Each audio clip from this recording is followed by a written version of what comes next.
Hi. If you're a homeowner in the Columbus, Ohio area and you're thinking about getting rid of an old shed, you probably have two questions right now. One, how much is this going to cost me? And two, is this a project I should even consider doing myself? Hi, I'm Chris with Ohio Junk Force, and in this video, I'm going to walk you through what shed removal costs are for 2026, what actually goes into the job, and why this is one of those projects that's easier than it looks. On the surface, tearing down an old shed seems pretty straightforward, but when homeowners start, they often find out that it's more complicated and it's more dangerous than they ever expected. Old sheds are often unstable. They're made of rotting wood or a failing roof. They can fall down in unexpected directions. It could damage a home, it could damage a fence, or it could even hurt you. Then there's all the nails. There's hundreds of nails sticking up out of the boards when you tear it apart, and you can step on them. Our guys wear steel-toed shoes with a special Kevlar insole, so if they step on a nail, they're safe. But for a homeowner, this could be disastrous. And then lastly, um, you're going to be left with a whole bunch of debris. You're going to be left with heavy, awkward lumber. You're going to be left with shingles and maybe some concrete blocks. How do you get rid of that? You can't put that in the normal trash. So if you do want to dispose of it yourself, most people don't factor in the landfill fees or dumpster rental or the time involved in being able to get rid of everything. Putting it in a truck and taking it to the landfill takes time. Plus, there's a minimum charge every time you go there. A small shed could cost over a couple $100, even if you transport it yourself to the landfill. Plus, then there's always critters. There's always critters in an old shed. We've found skunks, mice, raccoons, and a possum. One time when we did find the skunk found one of our employees. It wasn't funny at the time, but it certainly is funny looking back at it. So, between the heavy lifting, all the labor, the danger, the disposal, maybe this is something that you shouldn't do yourself. Okay, let's talk numbers. How much does it cost to remove a shed? We removed hundreds of sheds, so we have a good idea what the cost is in 2026. A small 8 by 8 shed, which is really a pretty standard shed, costs around $800. A little bit larger, an 8 by 10 or a 10 by 10. A 10 by 10 shed costs around $1,100.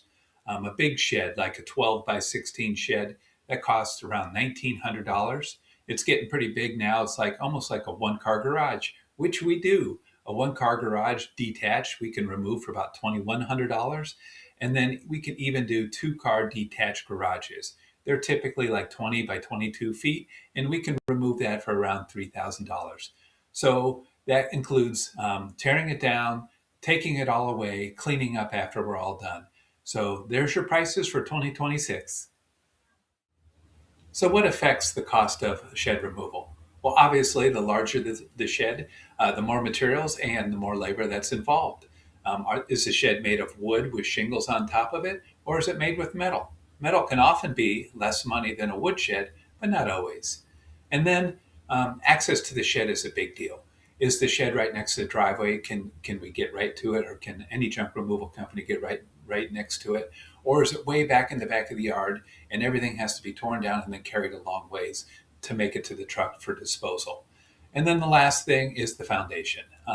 Most sheds are made with a wood foundation and maybe they're on cinder blocks, and those are easier to remove. But if the shed is sitting on top of a concrete slab and you want the concrete slab removed, that can add quite a bit to the cost of shed removal. In many of those cases, the customer leaves the concrete pad because it's still useful, especially if they're going to put up another shed. But those are some of the factors that affect the cost of shed removal. So why are professionals worth it? Most homeowners who start the project themselves often call us halfway through the project. Professionals know how to control the demolition, how to work safely, and how to finish within hours and not weekends.